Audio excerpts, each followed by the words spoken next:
As Professor said, I'm very glad to be again on the academic soil because, as mentioned, I used to lecture also at the university, and I was the head of a think tank. So obviously now as an official, it's a bit of a different task, a bit of a different perspective. But I welcome any opportunity, to come back to my previous years, when I was engaged academically. So basically, I think I will try to keep my introduction rather short, up to half an hour, so that we can allow, I can allow for your questions and comments and reflections. So before the lecture, I asked the professor to prepare the map of Europe. And I wanted to kind of explain to you how we define or how we view Central Europe, because there is virtually two perspectives. One of them is, I would say, purely geographical. Even in that sense, we don't have a total agreement, what we mean by Central Europe. So just to give you some example, of course, Germany considers itself to be the center of Europe, in Central Europe. From our perspective, countries like the Czech Republic and Poland would be Eastern Europe. France would be Western Europe. If you look at us, the Czech Republic, our concept of Central Europe is very much kind of linked to what was already defined in the 19th century as the so-called Mittel Europa. So it's basically the countries of the former Austro-Hungarian Empire. But we also consider Germany to be Central Europe, Poland, our southern neighbors.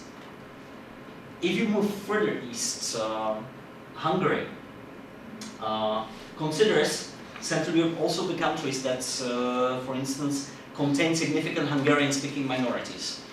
As you might know, Hungary used to be much bigger before the First World War. So for them, virtually the geographical notion of Central Europe includes also Slovakia, but also Ukraine, Romania, Serbia, and Croatia. Basically the surrounding countries. And if you look further up, for Poland, also the Baltic countries are part of Central Europe. If you think about it, it's basically each of the countries considers itself to be in the center of Central Europe. So it just shows you that even geographically it's not kind of so easy, to define what the Central Europe is. But well, apart from geography, of course, we have also, let's say, a more kind of, let's say, geopolitical look at Central and Eastern Europe. And I think that perhaps this is more important for us.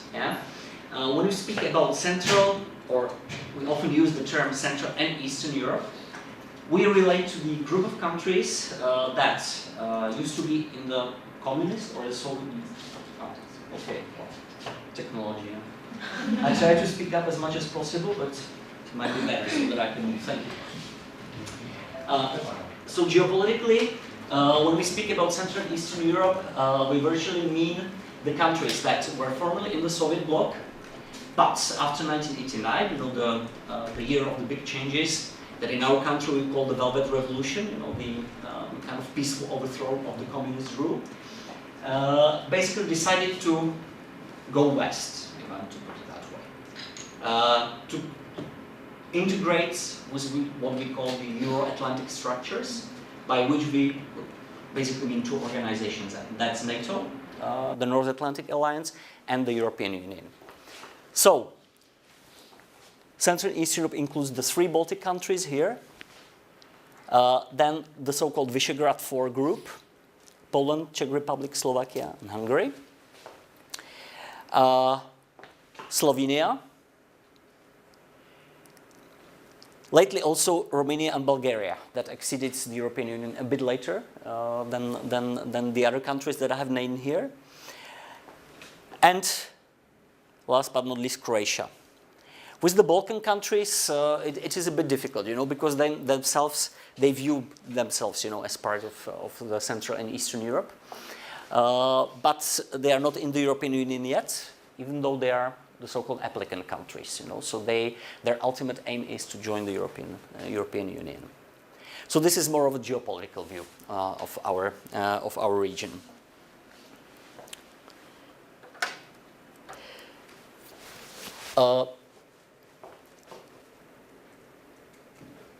I would like to mention especially the fact that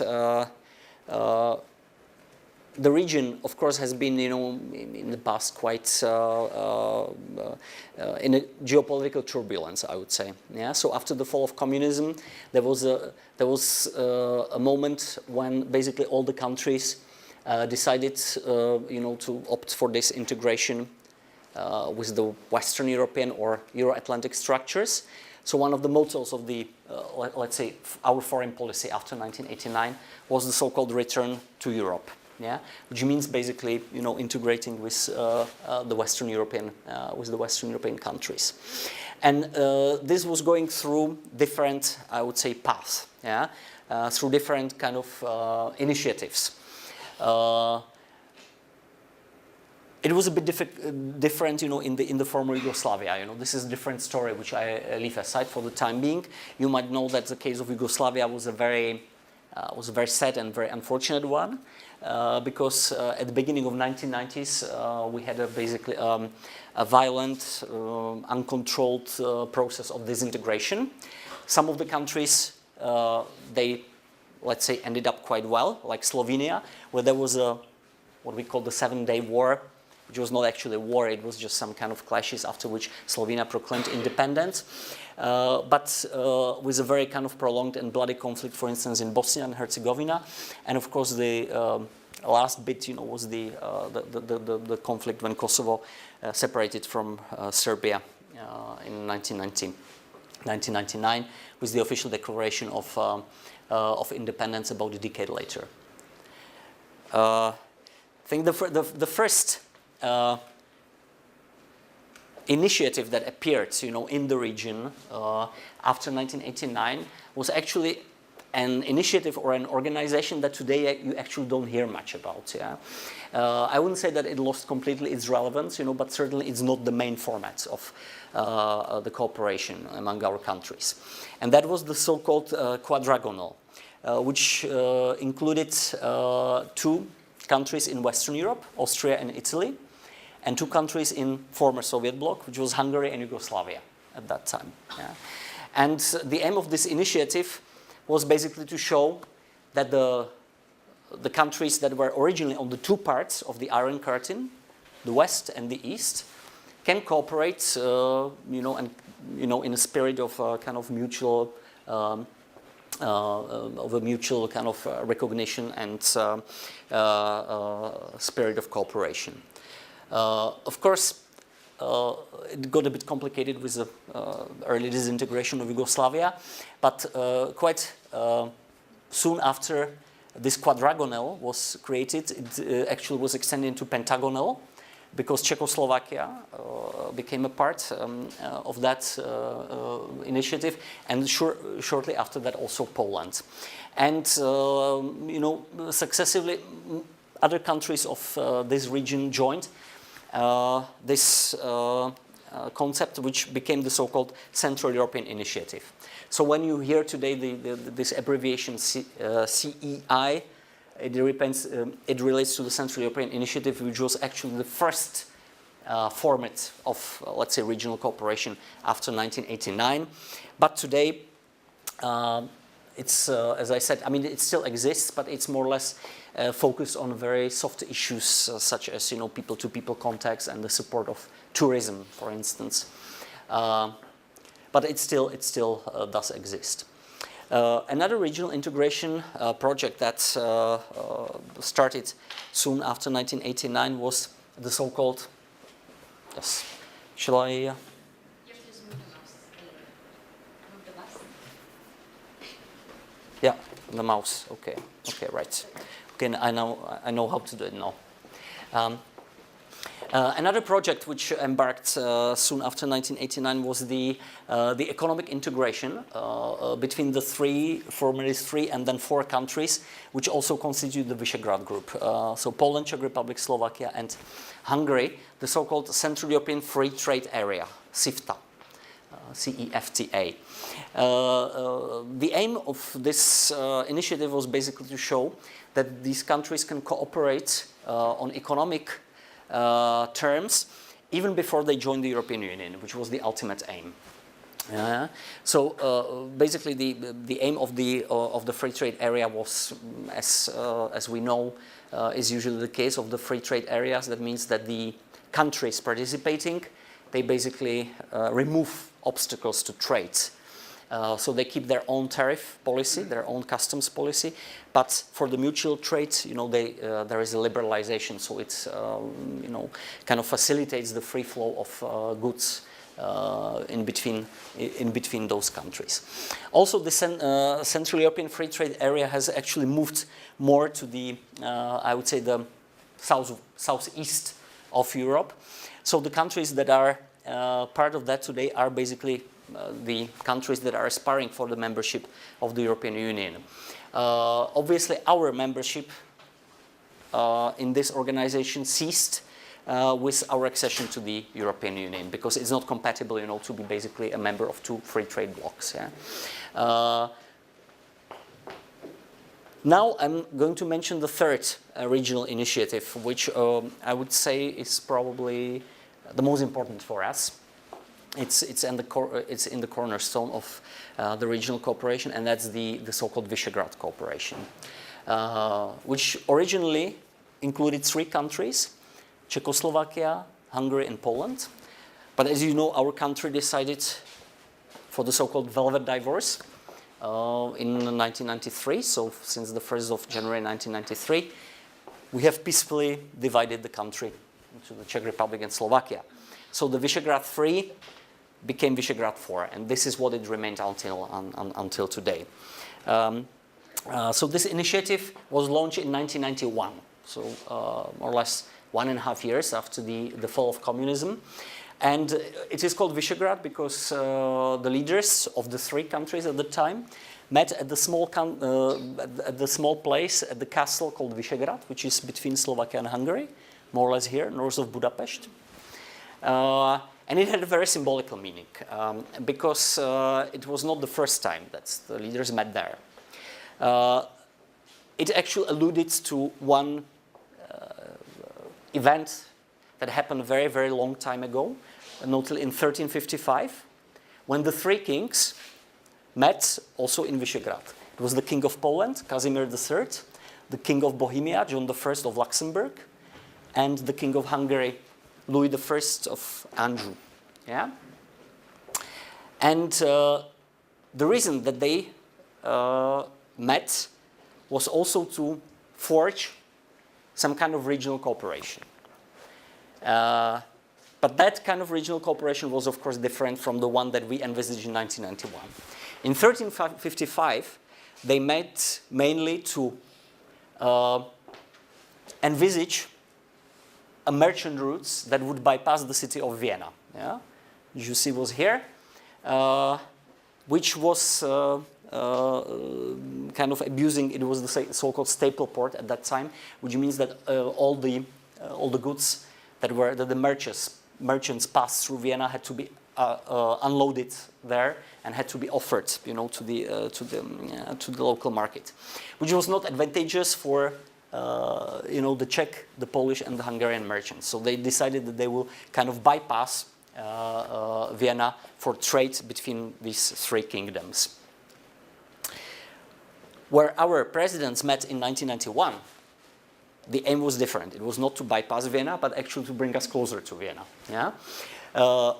Symbolically speaking, the aim was to declare our common intention to become the member of the two organizations that I mentioned here, NATO and the European Union. Yeah? So this was the main kind of motive behind the Visegrad cooperation, to show that we are able to cooperate together on our way to the European Union and NATO.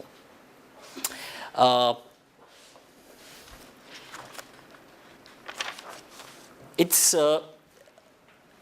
was an endeavor that I would say was successful, because we both, all of us, all the originally 3, then 4 countries managed to join these two organizations, even though, to be honest, there were some hurdles on the way. Yeah? For instance, Slovakia, shortly after the division of the country in 1993, was for some time kind of put off the track, I would say, because there was let's say, a quasi-authoritarian regime of Prime Minister Mečiar. And because by the Western European countries, Slovakia was simply not seen ripe enough, to be able to join the two organizations. They were not, in the first wave. So for some time, the Poland, Czech Republic, and Hungary were the front runners. But Slovakia, after 1998, when Mr. Mečiar was ousted of power, and let's say kind of democratic parties took over, they managed to catch up quite quickly. So the three countries joined NATO. Poland, Czech Republic, and Hungary joined NATO in 1999. All the four countries joined the European Union in 2004, and actually Slovakia joined NATO in 2004 as well. So there you can see that actually the goal which was behind the Visegrad cooperation was achieved at a relatively short period of time. We're speaking about 1991, the beginning of the Visegrad cooperation, the accession to the European Union, and in case of Slovakia to NATO, 2004. Yeah, so more or less we're speaking some 13 years. In case of NATO, it was actually much quicker. Yeah, we're speaking about 8 years. In case of Poland, Czech Republic, and Hungary.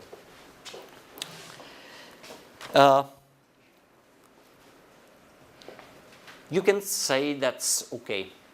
2004, the goal is achieved, right? Is there any point of keeping the cooperation up and running? Well, we decided that this is the case, yes. Because even in the EU and NATO, we can cooperate more closely together, and we can somehow try to influence the decision-making in the two organizations as a regional bloc, yes. Because as a regional bloc, we are sharing some characteristics. Yeah, we are sharing some interests. We have some preferences, that we want to pursue, also as the members of these two much bigger organizations. So let's have a small reflection on what are these, let's say, specificities of the Visegrad group when it comes to the NATO and the European Union agenda. I'll start with NATO. If you think about our region, as I said, it's a region which was during the whole of the Cold War dominated by Soviet Union. Yeah?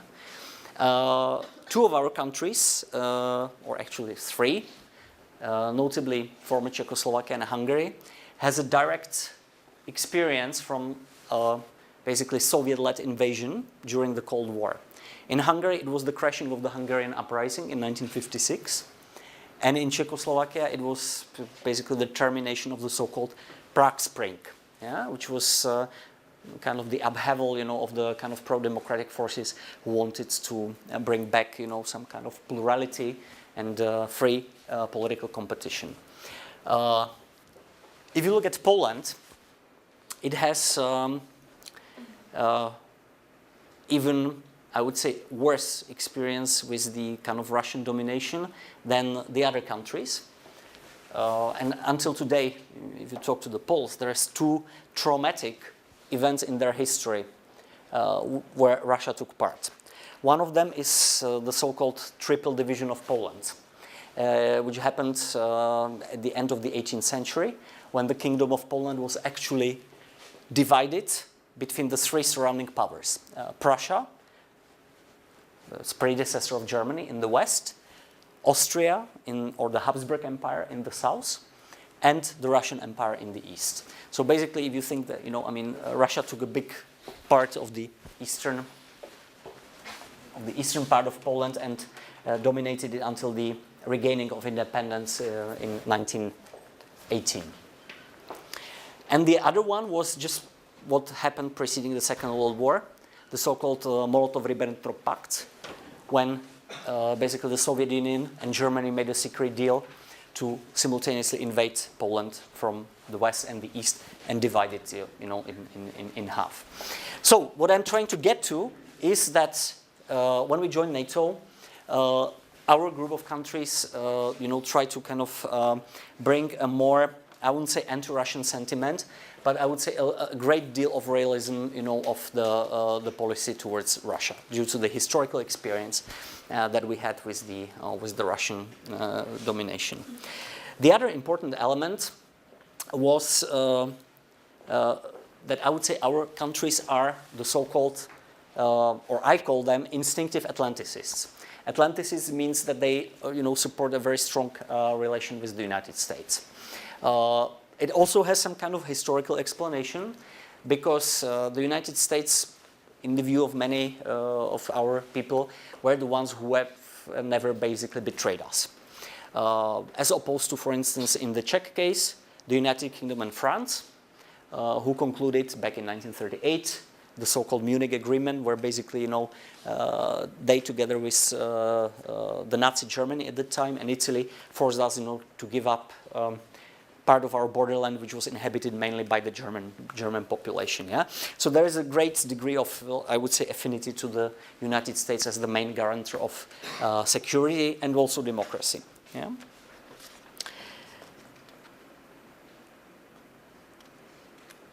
When it comes to the, let's say, the EU, but not only the EU agenda, there are also some, let's say, elements, that I would like to highlight.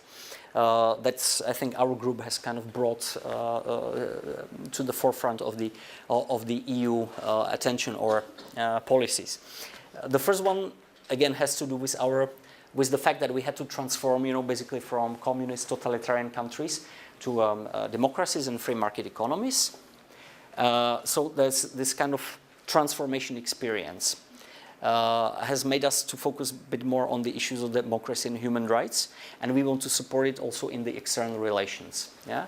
So I think an important part of our agenda is, that we are trying to help the countries who are maybe now in a similar position, that we were in 1990s or that we were even before under communism. Yeah.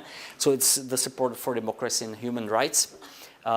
Which you could see, on many occasions in the EU. For instance, the Czech Republic was very vocal in around 2005, 2006, quite early after our accession to the EU, when the EU was deciding, how to whether to normalize the relations with Cuba, with the Cuban regime, and we were actually saying that it's not the time yet, to kind of cozy up, to Fidel Castro.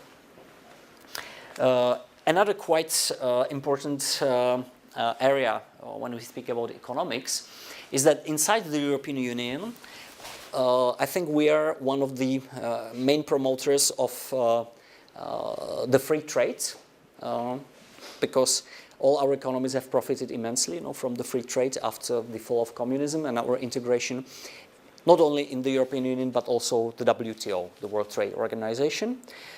So we are trying to promote as a kind of liberal trade policy in the European Union vis-à-vis other countries as we can. And also, that relates internally also that we are trying to make a kind of a very liberal internal market inside the European Union, which more or less is already liberal, but there is some, let's say, it's still not completed, for instance, in the area of services. Yeah, there are still obstacles inside the European Union for the provision of services among the member states. We are also pushing it for its completion in the new areas, such as, for instance, the digital technologies or in the energy area, etc.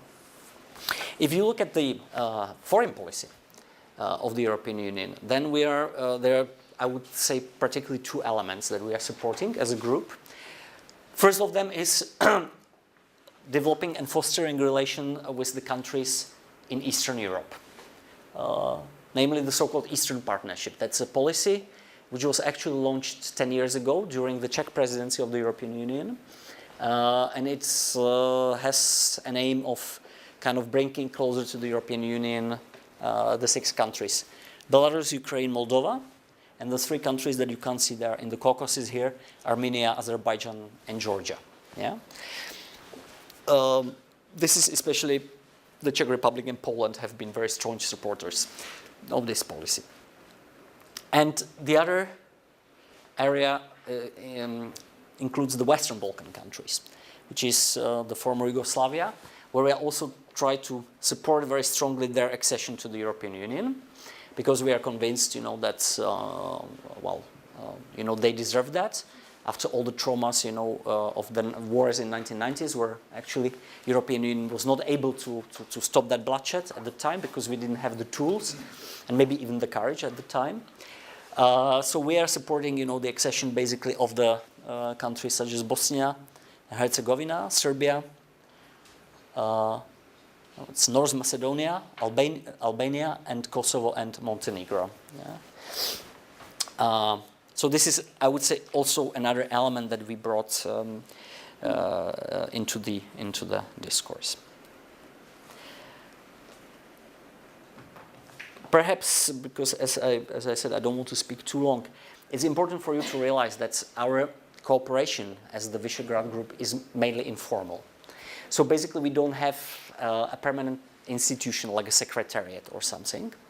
The only institution that we do have is the so-called International Visegrad Fund, which is seated in Bratislava, the capital of Slovakia.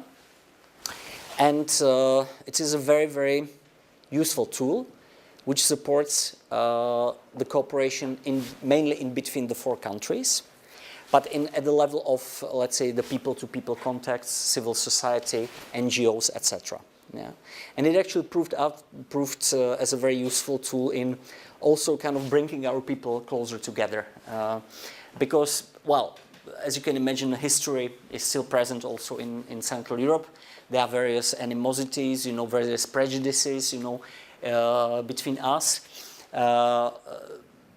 The overall picture is, of course, good. I mean, I wouldn't say we are getting on friendly terms with each other, but we still have to do a lot, to overcome, some of the historical grievances. So this is exactly what the International Visegrad Fund represents. So all the four governments are contributing to the fund, but we also managed quite successfully to convince other countries to contribute to the fund, to support projects which go beyond our region. And I'm very glad that also the Republic of Korea, your government, is also one of the contributors to the project and is supporting some of the projects mainly in Eastern Europe, in the Eastern Partnership that I mentioned, but also in the Western Balkans. We managed to get other donors on board, I think Switzerland, Norway, Canada. So you see that the scope of operation of the Visegrad Fund has extended quite a lot. Professor asked me to mention a bit about the internal kind of coordination and structure, so I will do that very briefly, and you can ask me more questions if you want. So there is in fact, as I said, it's informal. The International Visegrad Fund is the only institution, but our government officials meet on a regular basis, including our president, prime ministers, ministers, and even at a low level. So, for instance, as the policy planning directors of the Ministers of Foreign Affairs, we meet, I would say, more or less on a bi-monthly basis. Sometimes it's just the four of us. Sometimes we invite our other countries to join in. Also, the political directors meet very often. So there is a very, very kind of wide network of I would say, working contacts at various levels. It doesn't, of course, concern only the Minister of Foreign Affairs. It concerns other ministries. So today the patchwork is very, very kind of varied and very, the contacts are very intensive and I would say very direct also. At the higher level, I mean at the political level, what is quite important in terms of coordination is the fact that our prime ministers regularly meet ahead of the European Council. The European Council is, well, I think most of you are studying, or some of you at least are studying European studies, so you know the European Council is the most important political body in the European Union. It's when our prime ministers meet and they decide the most important, let's say, strategic questions. Yeah? So before every European Council, there is a coordination between the Visegrad prime ministers. Yeah? The same goes for the Foreign Affairs Council. Yeah? So our foreign ministers, before they meet, they have a coordination to kind of speak about the positions and see if we can, act as a group. Because the truth is that if you look at the group together, it's actually quite a strong one. We have, if we combine our economies, we would be the 5th biggest economy in the European Union, and probably the 12th or the 13th in the world. Yeah? So it's already quite a big power. But obviously, it's not to say that we agree on every single issue. Of course, there are things on which we have slightly different take. But more or less, I would say that on the things that I mentioned here, that we were bringing, some kind of joint voice, to the European or NATO decision making, there is usually an agreement.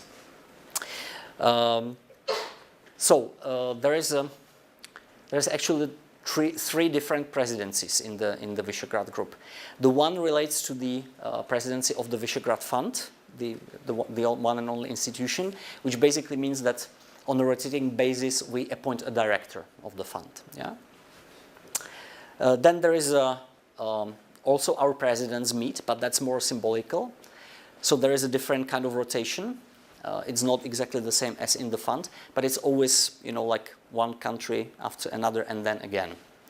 And the third, there's probably the most important one, is the presidency in the group as such, where all the other format meets. So this is when you hear, for instance, that now it's the Slovak Presidency, which will end in June, and then in July, it will be the Czech Republic who will take over, and it's always for a year. Yeah, so we'll have the presidency from the 1st of July until the 30th of June next year, and then it will be taken over by Poland, and then Hungary, and then again. Yeah, so it's a kind of equal rotation basis. Okay, as I really want to cut it short so that I can allow for your questions, let me just perhaps mention the last two other regional formats that are relatively new. They are probably not so important as the Visegrad group, but you might come across them, and I think it's important for you to at least be aware of their existence. One, which is actually relating to NATO, is the so-called Bucharest format, or the B9, or Bucharest 9, which assembles 9 member states of NATO on the so-called eastern flank of the alliance. So it's the 3 Baltic countries, plus the Visegrad 4, so that's 7, plus Romania and Bulgaria. Yeah? The reason why this group, and again it's an informal group, it functions within NATO, it is the group of allies that is kind of more exposed to the let's say the Russian threat, or at least that's the way we view ourselves. Yeah, so there is some kind of strategic interest when, for instance, it was this group that was arguing that we need kind of a stronger presence of the Allied forces in the Baltic and the Black Sea region. Yeah.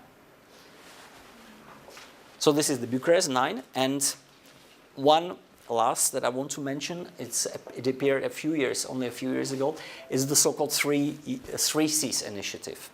By the 3 seas, we mean the Baltic Sea here, the Adriatic Sea, and the Black Sea. So again, it assembles basically the countries of Central Eastern Europe. And the aim of this initiative is to basically improve connectivity between the north and the south. Because when you think about our region and the logic that I tried to explain, that we were trying to kind of integrate mainly with the Western countries, it means that also our infrastructure was mainly oriented on improving, in the Czech case, for instance, the connectivity with Germany and Austria. Yeah? The same went for Poland, the same went for Slovenia, for Hungary. Yeah? As a result, we kind of omitted that we also need to improve the connectivity in that direction. Yeah? So this initiative, which was very much pushed forward by especially Croatia and Poland, has an aim of trying to improve this. It is a relatively new phenomenon, so we don't exactly know. I mean, it's at the beginning. There are some projects. There is also the countries committed to common funding. Just for your information, it includes also only the countries that are in the European Union: Bulgaria, Romania, Croatia, Slovenia, Hungary, Slovakia, Czech Republic, Poland, Austria, and the 3 Baltic countries. Yeah? So basically, again, apart from Austria, all the others are ex-communist countries of Central and Eastern Europe. From the Czech perspective, it was important to get Germany on board, yeah, so that it does not look like an initiative that is supposed to, create, let's say, another dividing line, between the East and the West. And we claim that also still Germany is by far the most important partner for the whole region. Because just to give you an illustration, 30% of our trade is with Germany alone. Yeah. So it's a really dominant economic actor in our region.